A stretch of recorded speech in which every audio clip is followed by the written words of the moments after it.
Is your practice tired of wrestling with insurance denials, deciphering EOBs, and watching your revenue slip through the cracks? You are not alone. Welcome to The Claim Game, the podcast designed to cut through the confusion and provide you with the best practices for revenue cycle management success. We are Jeremy and Catherine Zug, and we've been with people just like you in the trenches. Each week, we'll break down complex billing processes, share real-world solutions from practices like yours, and ask questions of the game makers and changers of healthcare so you can take control of your revenue. Let's turn those claim denials into deposits and help you return to focusing on patient care. It's time to win the claim game.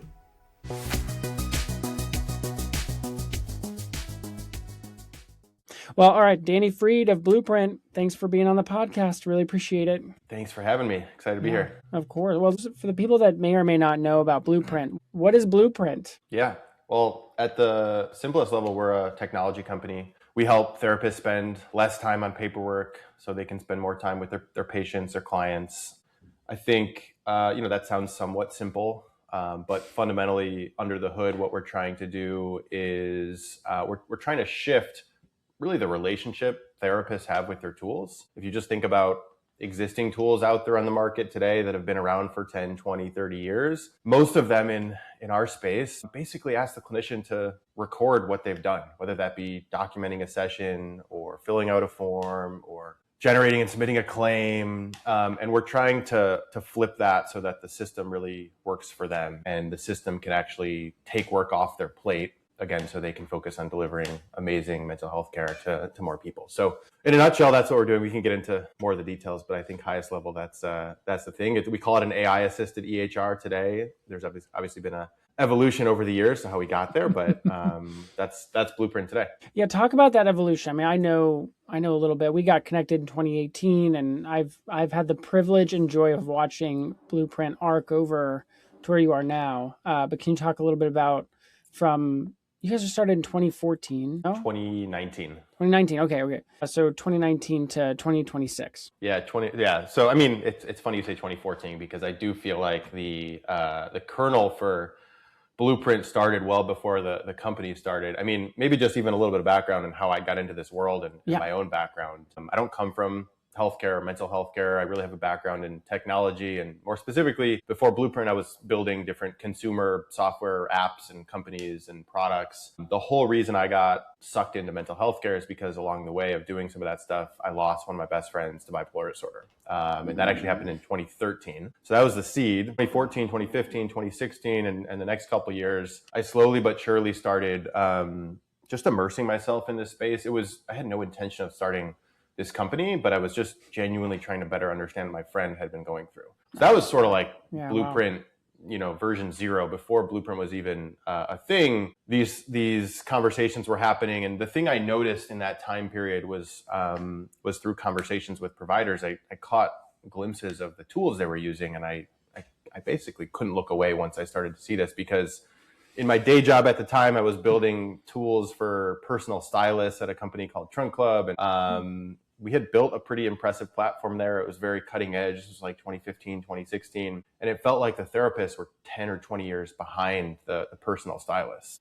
Nothing against personal stylists, but I think we could probably agree that that's backwards and therapists should have at least as good of tools. So that was kind of the genesis. And then we started by just solving one problem at a time. And the first problem was trying to help therapists collect more data outside of a session and then trying to help them make the most of that data to help inform treatment decisions. And then we sort of stumbled into this problem that was getting in the way of that, which was documentation, and therapists are really drowning in documentation. And so then we launched our Scribe, and then therapists started asking us to do what we did for documentation for all the other things they're tasked with doing outside of care and in support of care, whether it's scheduling or billing, or even just getting more insights before and after a session. And that sort of led us to be the full stack solution today that we are, the AI assisted EHR. Yeah, I remember I had heard about Blueprint before we met, and the measurement-based care stuff was very, very cool.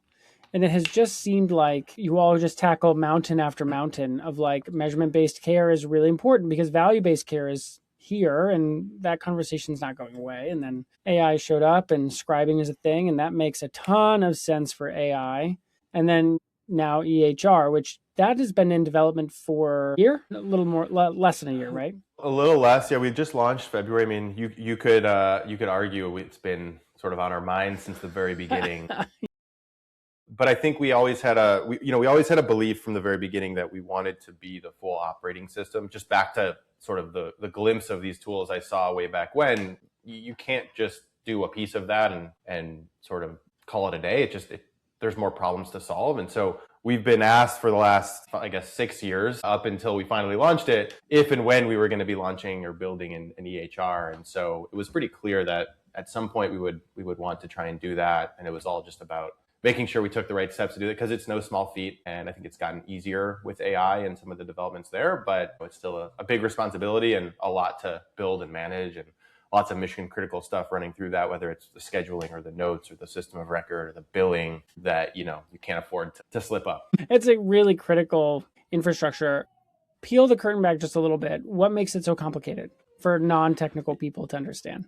I think the biggest thing is that it's just the source of truth, right? And so just on that point, there's no margin for error of data being lost. There's no margin for error on data getting mixed up between, different accounts. You've got to really architect this system where that stuff is not possible. And then you've got to make sure you go through the motions properly to QA these things that you're building. And that sort of doesn't go away, but we've gotten through a lot of the foundational build of that over the first, 3 to 6 months. Sidebar, it's sort of wild that we're now able to get to that point after 3 or 6 months. I think AI and our internal use of AI to build these things has made this possible, because I think maybe even 3 years ago, it would have taken years rather than months to get this off the ground. So that's definitely a piece of it. I think the other piece, which you know very well, that's very complicated, and there are many edge cases too, is just insurance and billing insurance and the whole life cycle around billing insurance. And we sometimes joke, you've processed one claim and you've processed one claim. There are patterns, but a lot of it, especially for a while, is pretty nuanced, and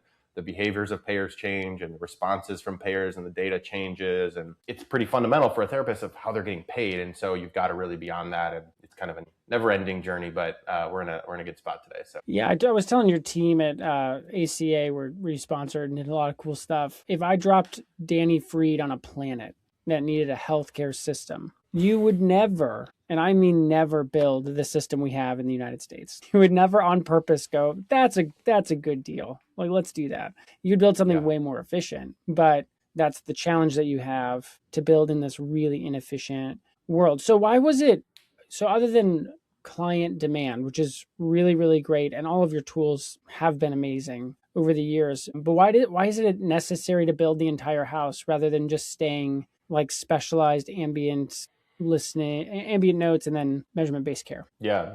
I mean, we kind of both wanted to and never wanted to from the very beginning. And that's why we kept putting it off, because we knew it was going to be, a big step for us to take. I think the short answer is what we're focused on arming therapists with amazing tools, amazing technology. Much of today, that means powered by AI, so they can go and do their best work. And so their clients can then be the best versions of themselves. And so it's really just a matter of how do we go and do that? How do we go and give ourselves the best chance at doing that? And we work with individual practitioners, and we work with small groups, and we work with large groups, and we work with the largest of the large behavioral health organizations in the country. And the way that we bring that AI, we bring those tools, we bring that technology to the clinicians within those either single person or very large organizations differs. And the reason we're building our own EHR really comes down to the tools that currently exist and currently have market share and user bases for the small groups and for the individual practices. And they don't allow integrations, whether that's a strategic choice or a capability, no one will really say, but no one's interested in integrating. They all want to be all in one. And, there's reasons for that. I think those reasons tend to be a little bit more company centered than therapist centered, but it is what it is. And, we tried for many years to try and get those companies to partner with us and open up their APIs and all these things, because we wanted to give therapists a better experience. We wanted to solve the problems they were asking us to solve that these other, platforms or companies weren't solving.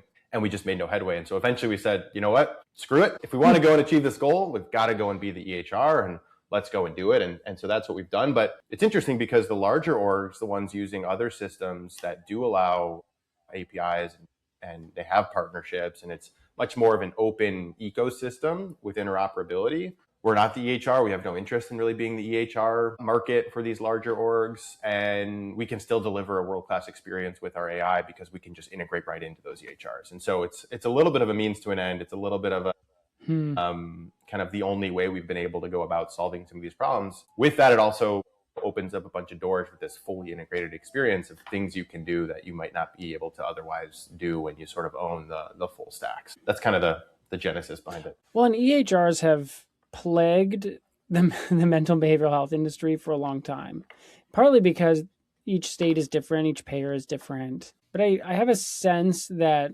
what Blueprint is doing is different, right? I mean, you're the technical guy, so correct me if I'm wrong, but I heard or read somewhere that Epic is built on technology from like 1954, and they're not making any like significant stride to update the system, which is 1954 was like, we didn't have a space shuttle that went to the moon yet, like just for like relative scale. And then along comes Blueprint, very tech forward and also very innovative in your pricing model. So how are you making those two things work? Like cutting edge technology and tools with a pricing model that seems very unique. Yeah, well, it's just a tangent on Epic. What's wild, I feel like Epic they catch a lot of flack for not having great interoperability, but when we actually look at what Epic offers versus what the players in our space offer that really deal with the individual practitioners, Epic looks like like perfect child, like their level of interoperability, where there is a path and you maybe have to go through their system and their hoops, and maybe you've got to pay some tolls along the way to them, but at least there's a path, and people do integrate into Epic all the time. Oh, wow.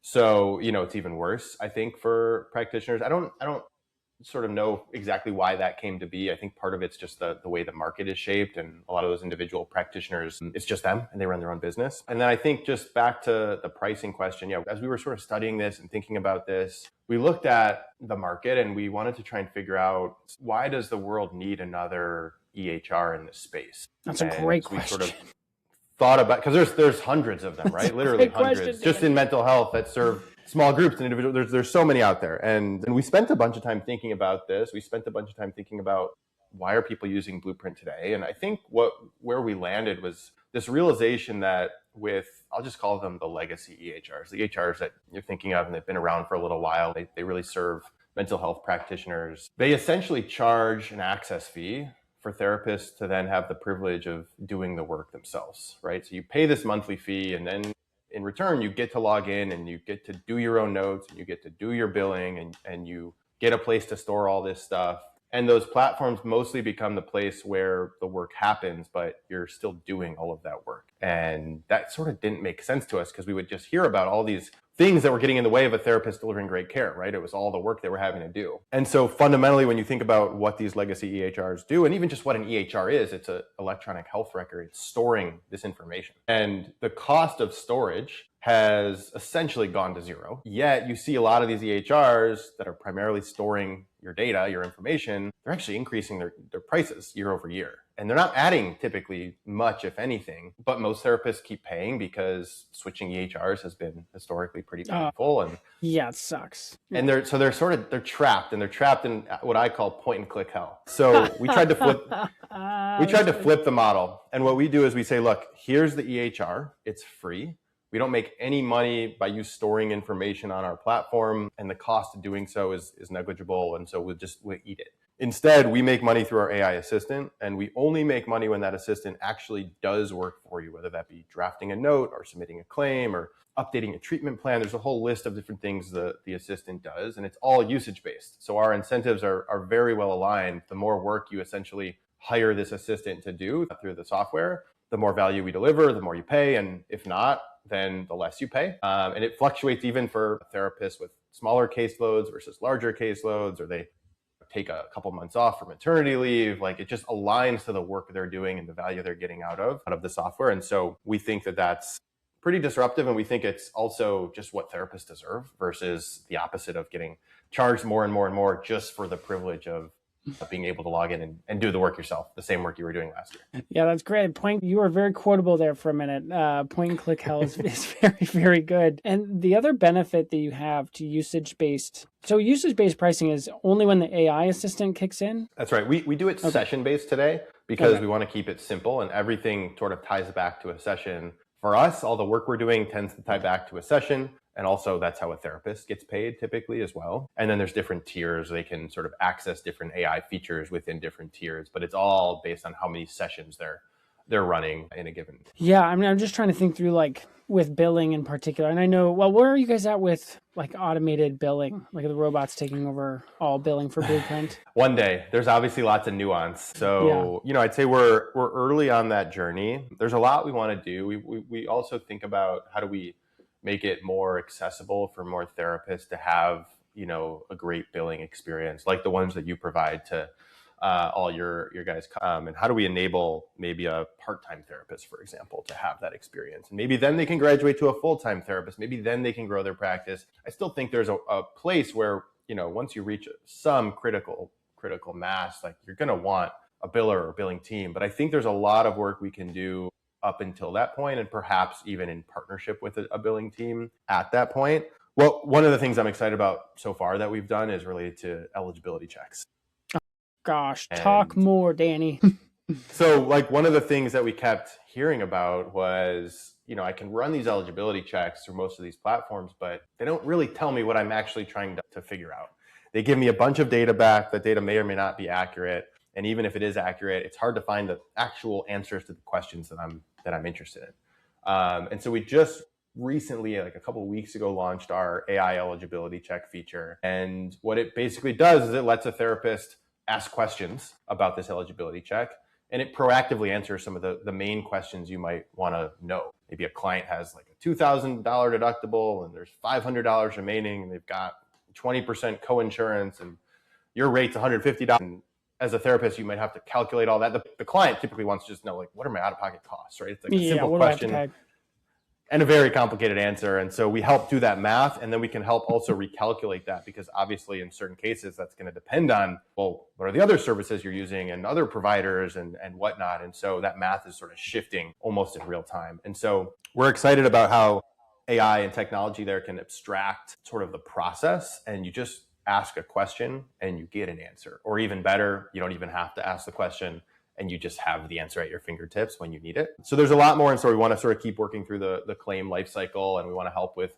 making sure claims get submitted and giving you the best chance of success. We want to help with some of the rate benchmarking stuff. You definitely want to help with some of the back and forth follow-up that's often required. I mean, I've heard too many stories about therapists literally breaking down in tears after spending 3 hours on the phone with insurance companies and then getting disconnected to try and track down one claim, where it's like, at that point, the math just doesn't make sense, because you're better off just seeing the next client, but you're leaving money on the table, and it's this helpless, unfair feeling, and it just feels like no one's sort of fighting for you. And so there's a bunch we want to do from that angle. We're sort of just getting going on some of that stuff. But no, that's great. I mean, all of that is really, really exciting. We just interviewed Nicole Brewer, because we're doing practice audit episodes, and they're really fun. And we're talking about certain payers that get their credentialing information messed up all the time, right? Mm-hmm. This is complicated. And so we were talking about, well, is it worth keeping the payer, right? So sort of like holding the payer on trial in her practice. And we ran through some of the math, and it's like, all right, let's say conservatively you're spending $8,000 to $10,000 at the best case scenario, $30,000 at the worst case scenario, just trying to fight for these appeals and denials. And from me to you, Danny, I mean, billers should be really ecstatic about the idea that there's a tool that can either reduce that cost to zero or recover a lot of that money at a usage-based cost, which, I don't know, throwing out numbers, but let's say even if it costs $4 a claim for that to happen, that's way too, you're the math guy. So like right now, it costs a company $25 biller time to rework a denial, right? So even if that cost is $4, right, per claim denial, that's still way less than what you're going to pay for a biller to do it. So that's kind of the scale that we're talking about, times however many. A lot. Claim, right. Like 70 million claims a year. So yeah, I mean, well, back to your original point about the healthcare system, like I think one of the key vectors of what makes our system inefficient is there's just like so much waste back and forth. And so like what you just described is essentially a process of eliminating some of this back and forth waste. And of course, there's sort of opportunity within that, but through the motive of reducing this unnecessary, inefficient back and forth cat and mouse game. And again, to your point, it would be a whole lot better if there could just be better coordination and better incentive alignment and better, partnership. But we also do sort of have to work within the confines of the current system, at least in the short term, while trying to fix the long term. Yeah, you and I are agreed on that. Like, I can't change the policy, right? Now we can know the policy really well, or better yet, AI can know the policy really well. We can figure it out. But that's a great perspective. We'll get right back to the podcast episode, but first let me ask you a question. Who is the highest paid insurance biller in your practice? If you're the one doing your billing, the answer is you. If you're the practice owner and you're a clinician, you know the drill. You do the hard work, you deliver great services, and then there's this waiting game. There's billing after hours and on weekends and during birthday parties, or you go to the office for a quote unquote quick visit, and then you look up at your clock and all of a sudden you've been there for 3 or 4 hours doing billing. Following up on claims is tedious and it creates a massive bottleneck for your cash flow. And that's exactly why Practice Solutions does billing for practices that take insurance. We take your practice's billing completely off your plate. Our team handles everything from eligibility and benefits to charging cards to posting payments, following up on denials. And we deal with insurance companies every single day so that you can focus on growing the practice. It's time to stop stressing over the billing and getting back to what you do best, which is running your business as best as you can. Head over to practicesol.com today to schedule your free consultation to see if our done-for-you billing services are right for you. All right, let's get back to today's episode. Where are you guys at with, you're looking at a mountain of problems, right, in the insurance world, right? You and I both look at those and attacking them from different directions. But what about prior authorization? Is that something that you guys are thinking through? Because the parity law is not something that's top of mind at the moment. I mean, I think the entire life cycle of going from I have no clients in my practice today to I am growing my practice, both in how I'm getting paid, when I'm getting paid, et cetera, growing even beyond that is, I would say, in the realm of things that we're thinking about. We haven't yet spent a bunch of time on prior auths. It hasn't come up a bunch for us. There's definitely certain cases where it's really painful, but for the individual therapist, I don't think it's the number one thing that they've asked us for. I hope that remains to be true. It would sort of be unfortunate if that bubbles up all of a sudden, but it's definitely something we're thinking about. We've started with some of these, I'd say higher frequency touch points, like the eligibility checks and possibly the claim follow-ups and some of the just standard life cycle stuff. We can handle prior auths, but we're not doing anything particularly interesting or unique there quite yet. Yeah, I think that makes sense. It's an interesting space. It's another back and forth sort of game of cat and mouse, right? Well, it's just a ridiculous drain on provider time, right? Like 20% of all claims go through some kind of prior authorization process. Oh, it's a lot. That's a lot of claims, right? And so it would be really interesting to see how you guys are handling that in the future. I mean, that could for sure change. But how is Blueprint handling like AI can do a lot of stuff, right? And I'm sure is that overwhelming for you guys to think through all the application of AI in the EHR space? I think it's exciting. Honestly. Okay, right. We just get fired up about it. I think we've always been, and I think this is intentional, been very good at trying to be problem focused as a company, not technology or solution focused. It's sometimes hard, especially when the technology is really cool and exciting, but we've tried to be really diligent in staying problem focused and then finding the right technology or tool for the job.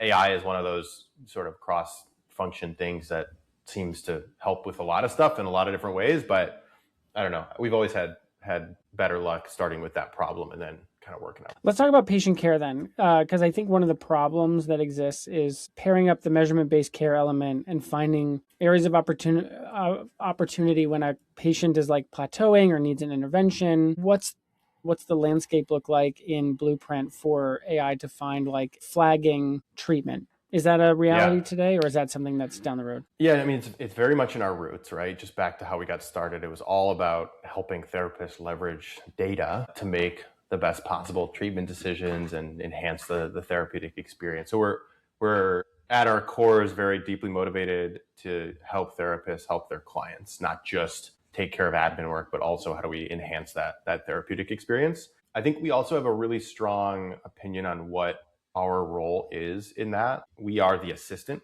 the therapist makes the decisions. And that word assistant is very intentional. We thought about this a lot when we were first rolling this out. We're not a co-pilot. Like, we are not equal. We work for the therapist. Our assistant works for the therapist. And that hierarchy is actually really important. And I think shapes a lot of how we think about AI's role in aiding the therapist and enhancing the sort of like the care experience. One of the things that has surprised us and how therapists are using our assistant has been to sort of like sharpen their own clinical thinking in real time. So it's some of the basic stuff is help me summarize what we talked about last session, give me a recap of what we talked about last session. But I think what's been more interesting and more surprising and more powerful in many ways has been something like, I'm working on exposure therapy with this client and I'm starting to hit a wall. What approaches might help? And our assistant has all of this context on who you are as a therapist, your experience delivering care, the client's journey, and we're understanding sort of what's happening session by session. We're understanding the treatment plan. We've got that as an artifact in our system. We've got these progress notes,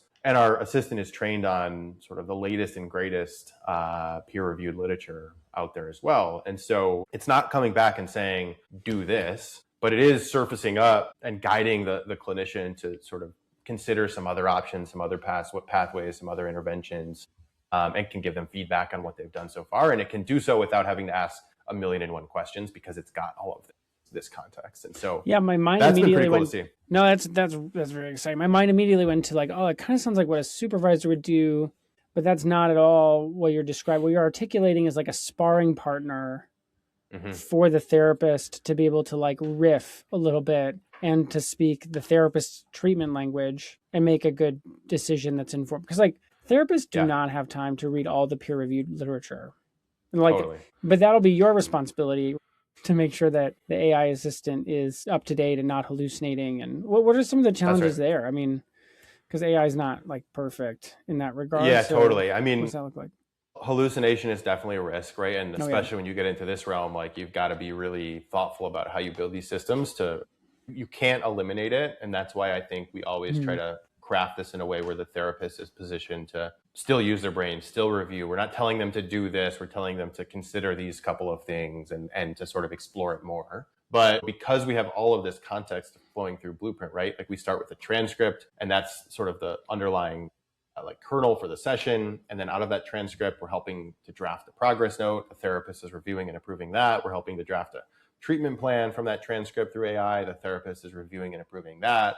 There's summaries, there's other artifacts that sort of then get inputted into Blueprint or pre-inputted into Blueprint. And so then when we're going and answering a question about exposure therapy, we can actually use those artifacts as first-party data sources. And so by doing so, it's very different than if you were to go ask ChatGPT, because ChatGPT is trained on the entire internet, and the entire internet may be accurate, may not be accurate, may be relevant, may not be.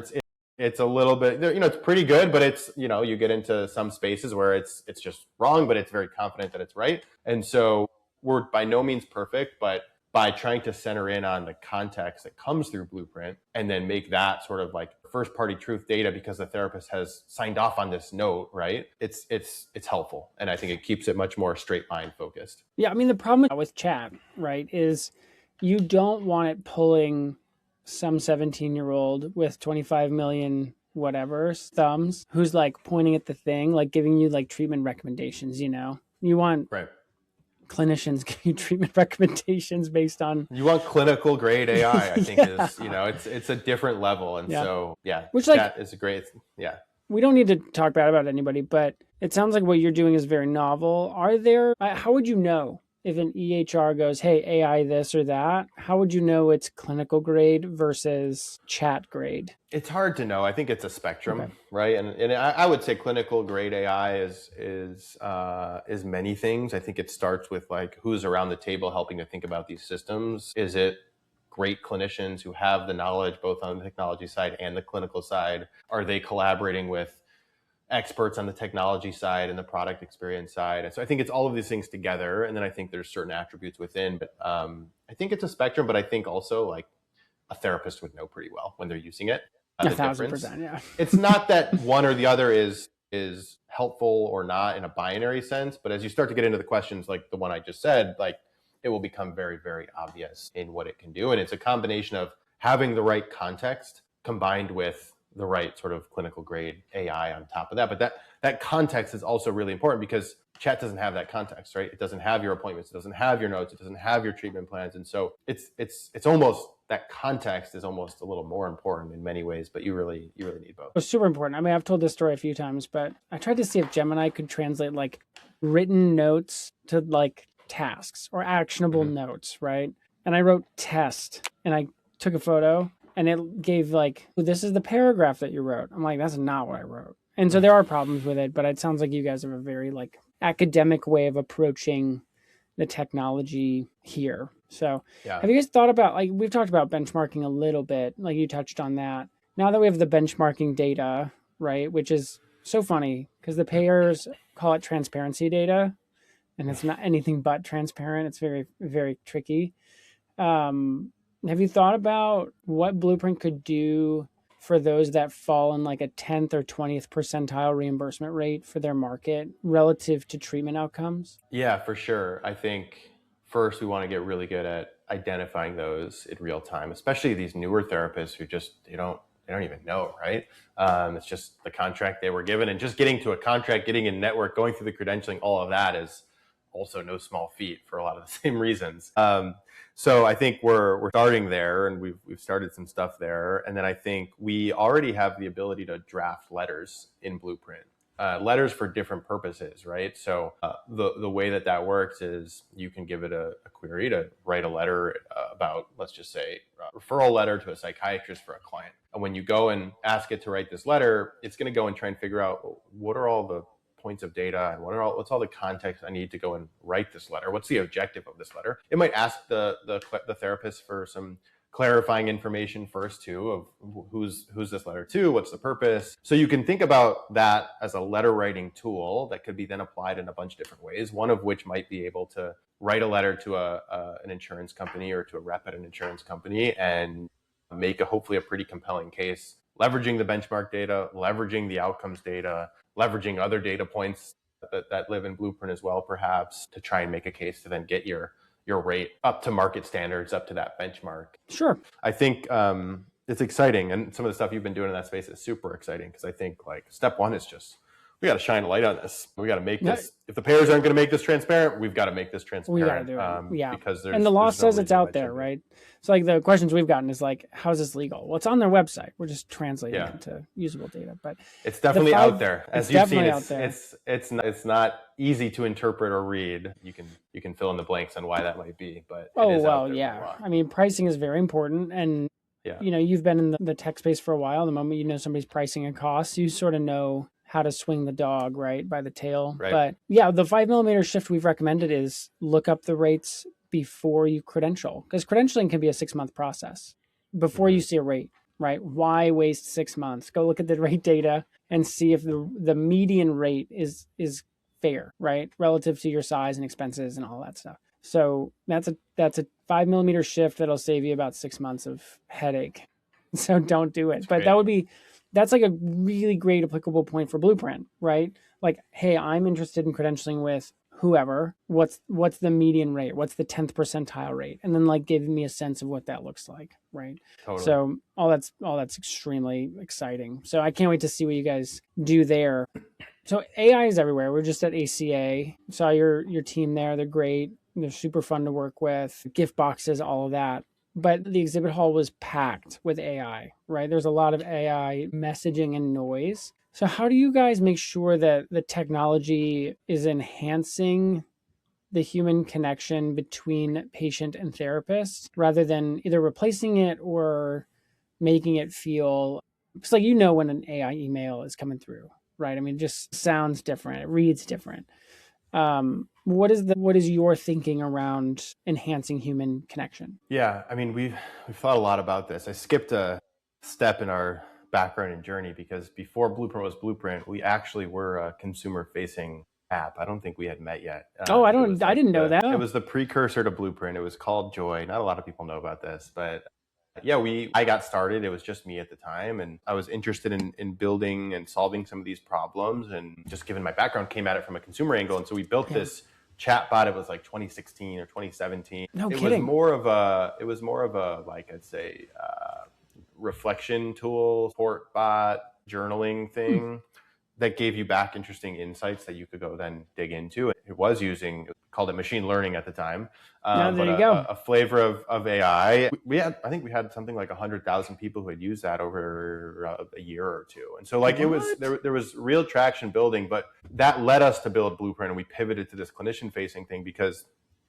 I think what we realized in that process was, as perverse as some of the incentives might be within healthcare and how messed up some of that stuff is, when you think about a consumer app, the incentives are actually fairly clear, which is your goal is ultimately going to be to drive engagement and to build your business. You're going to want to retain these individuals. You're going to want them to get you to pay something, or someone else like ads to get you to pay something. And either way, any way you slice it, you want these people coming back. And that is sort of, it goes against, I think, how most therapists will think about this. And there's actual ethical guidelines and standards and governing boards that make this clear that, like, there's a point in therapy where the right thing to do is to discharge this client when they're ready. And those standards, those guidelines, those governing bodies, they don't really exist for these consumer technology companies that are posing as support bots or therapy bots or whatever. And it's not that they can't be helpful. I think there's certainly a place, but I think those incentives are tricky to solve because that's just sort of the nature of the beast. So anyways, that aside, I think, like, again, our role in this is we want to be the assistant, and we really see ourselves as working for the therapist. The therapist makes the decisions. We're not equal. It's not even really a feature. It's sort of just like a core value of ours. And that shows up everywhere. And so a lot of what a therapist ends up doing on Blueprint is reviewing and approving, especially with a lot of the core workflows. Oh, very interesting. Drafting a note and updating a treatment plan and submitting a claim. Blueprint and our assistant takes a first pass at it based on this context, and it serves up that draft. And then the therapist's job shifts from writing the note to reviewing and editing if needed and approving the note. And same goes for a claim and a treatment plan and what have you. And what also happens is, as they make edits, we understand the edits and the types of edits that they're making. So that might be they're changing it from patient to client. And we understand that. We store that as a preference. And then the next time we generate a note, we're going to incorporate that. And so the goal would be the review and approve. There's sort of like fewer differences in between what we generate the first time and what they end up finalizing. But the therapist is very much in the loop, and they're still very much in control. And so I think that's a fundamental way to make sure the therapist is able to do more of what they're great at, more of what they love, working with their clients. And AI is there sort of in the background to support them, whether that be clearing the path on admin stuff or enhancing how they deliver care in certain ways. I think it's very much in that order, as opposed to, putting AI talking to patients and making diagnoses. And I think there is a world for that. I think it's just, you want therapists in the loop on this stuff because it really changes the game in the incentive structure, and it really changes the game in what these things can do, what AI can do when you've got a therapist in the loop. Well, it does seem like that. And it seems like you could go from, well, you tell me, is it like appointment, session, notes to claim in like 15 minutes? I mean, is that fair, or is it much faster than that? Much faster. We have a single button. Yeah, and part of it depends on how much you're reviewing and how much you're editing, sure. right? But it's possible to go from appointment ended to note done, treatment plan updated, insurance claim submitted, client invoiced in 1 to 2 minutes after a session concludes. No way. 1 to 2 minutes. One button click. Now, you don't get there right away, but as you build up this sort of memory and this context and these preferences, and the AI gets better and sort of understands you as a therapist. Oh, that's interesting. Yeah. You can get there. Whoa, that's very fast. So the therapist moves into this like orchestrator or conductor or like editor role for a lot of the admin stuff. And that lets them then, for the care, when they're working with the client, like dial in. They've got all their focus there, and they've got the system in the background working for them on their behalf. That's incredible. 1 to 2 minutes, that's like a conservative estimate, or like that's what you're seeing in real time? That's what we're seeing. No, that's what we're seeing. Okay. It varies, right? It varies on how much reviewing, how much editing, how much approving takes. Sure. But yeah, it's certainly possible. So, well, you said something there that's kind of interesting. It takes the AI assistant a little bit of time to acclimate. Is that fair? Yeah. What does that look like? How do you like sit down and have like 2 hours of coffee with AI assistant and you just chat about the practice, or how does that work? No, not at all. It's very good right out of the gate, right? It's got to be good enough where you can see that this thing's going to be amazing. And I'd say in certain ways it is amazing right out of the gate. But it just starts to understand your preferences, and it starts to understand your practice, and it starts to understand the intricacies of how certain claims need to be submitted for certain payers and how that has been going over time. I think the notes example is the easiest one to understand. We're generating this artifact for you. You're then reviewing this artifact. You're making edits to that artifact as you see fit. And we're then extracting out of those edits, not what you changed specifically, but more the sort of like style and substance and tone. So the example was, instead of calling my clients patient in my notes, I call them client. Or instead of referring to myself as therapist, I refer to myself as counselor. And instead of having to make that change every single time, you just make the edit. And then the system figures out, well, what are the things I should remember for the next note and the next note and the next note? And so you don't have to do really much of any setup. You can go and configure your template or your format, but really you just use Blueprint. And the more you use Blueprint, the better it gets. And the way it does that is it starts to really understand you and your preferences around some of these different workflows and the journey for a client. So how many notes or sessions or interactions does it take to get the AI assistant mature to know who Danny is? Yeah, I mean, it's an evolution, right? So the more it sees, the better it gets. But it's very good after like just a day, right? Like you run a few sessions in Blueprint, it's understanding some of these patterns, so it doesn't take very. Yeah, because one of the things that you learn about practice owners and clinicians in general is that they have specifications to how they do things that are unique to them, right? Times several 100,000 of them, right? Totally. So it's a lot of complexity, which I think is a problem only AI can solve. It's one of the reasons why like virtual assistants, even in AI, like an AI virtual assistant is tricky, right? Because there are just customizations that every clinician is going to need or want, and that's fine. You should have that. But I think AI is the only flexible tool that can do that. We started with, on the note stuff, we started with preferences, and it was a screen and you could choose these attributes, right? And we actually took it away, and people were not super excited at first. They still once in a while will be like, can I have my preferences back? Because there is this sense of control. But what we found is that AI was actually better at understanding the long tail of preferences that even an individual might not realize is a preference, but AI can get very good at understanding actually does influence whether a therapist thinks this note it sounds like them or is right in their mind or not. Of course, there's like some rules that are standing this up that are more objective, but then all the subjective stuff around therapist style and tone and preference, which does matter to them. There's too many rules to build a rule-based system. It has to be this dynamic, memory-based kind of approach where it learns over time as you use it. Otherwise, A, they would have to spend forever filling out this huge mega form, and B, you could never build a form so big that it could contain all the possible attributes or possible preferences. Yeah, it's impossible. I mean, it is very tricky, and I think it is one of those tools that over time we'll see applied in the billing and insurance world in a very, very helpful way. And I'm very pro AI. I know I'll eat that at some point, but it's very, very good. And we need more of that to solve some of these problems for sure. Because there's just no team in the world who's big enough to handle the keystrokes of the complexity of our system for sure. Totally. Well, what's got you excited the next 12 months? So the last 9 months have been really electric for you guys. I'm sure you've been heads down working Christmas and New Year's and all that stuff, which is sort of the name of the game sometimes. But what's in the next 12 months that you feel like gets you really pumped? I'm just excited to sort of continue applying this concept of therapist as a conductor or editor to all these different workflow areas, some of which we're still early on in, like billing, right? We talked about the eligibility check stuff, but we've got a lot more coming on that front, whether it be prior auths or claim follow-ups or status checks.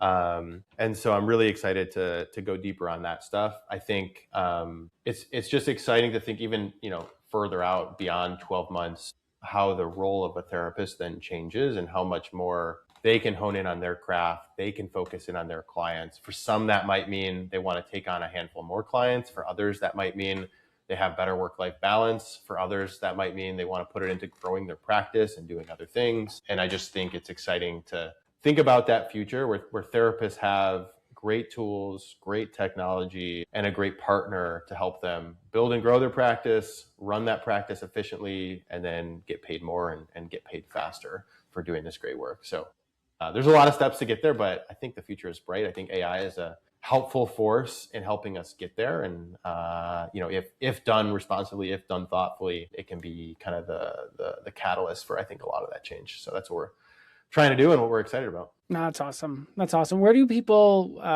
follow along? Either they want to jump into Blueprint, the end of EHR, which I love that, by the way. I know that was a video you guys posted recently. I think that's a great thing to strive for.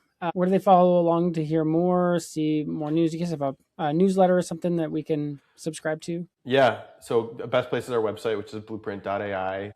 We have a monthly publication called The Golden Thread that we put out, and you can subscribe to that. You can also follow me on LinkedIn, or you can reach out to me directly if you want to chat, which is just Danny@blueprint.ai. And you can sign up for free on our website or book a call with our team. Yeah, amazing. I feel like in like a really subscriber heavy world, Blueprint is a huge breath of fresh air in a lot of ways. So I'm excited and very bullish on Blueprint. So last question for you, Danny, but if you could go back to first year of doing Blueprint, what would you have told yourself back then? Just keep going. I think that's the advice I give to other founders too, is just keep going. I mean, we obviously have kept going, but there's a lot of ups and downs. And, I think for me, the feedback that has kept us going and helped us push through some of those down moments where things are hard, or, you're 6 months out from launching this new platform and there's a lot to figure out, or whatever it might be. It's just the feedback we hear from therapists and their clients and how Blueprint is impacting them. So that's what I would probably tell myself is it's going to get hard, but just keep going and be prepared, but do it and run even faster towards the goals, because it's all going to be worth it. So I love it. Well, hey, thanks, Danny, for coming on. I really appreciate it. Thanks for having me. If you enjoyed today's episode of The Claim Game, please take a moment to leave us a rating and review wherever you listen to your podcasts. It really helps new listeners to find us. Make sure you never miss an episode by subscribing to The Claim Game on your favorite podcast app. Your feedback means so much to us. We want to provide valuable education about revenue cycle management. So if there's something we didn't cover in our topic that was a burning question for you, please let us know so we can try to get you the information you desire. You can find the links to all resources we mentioned in this episode in the show notes. And if you want to dive deeper into our resources, we have 2 places you can do that. First, you can go to our blog at practicesol.com/blog, where we have 8 years of educational blogs. If you want to learn more about what Practice Solutions does, reach out. We'd love to hear from you. Just go to practicesol.com to learn more and to connect with one of our awesome people on our team. Thanks for listening. We are Jeremy and Catherine Zug, and this is The Claim Game. See you at the game table next time.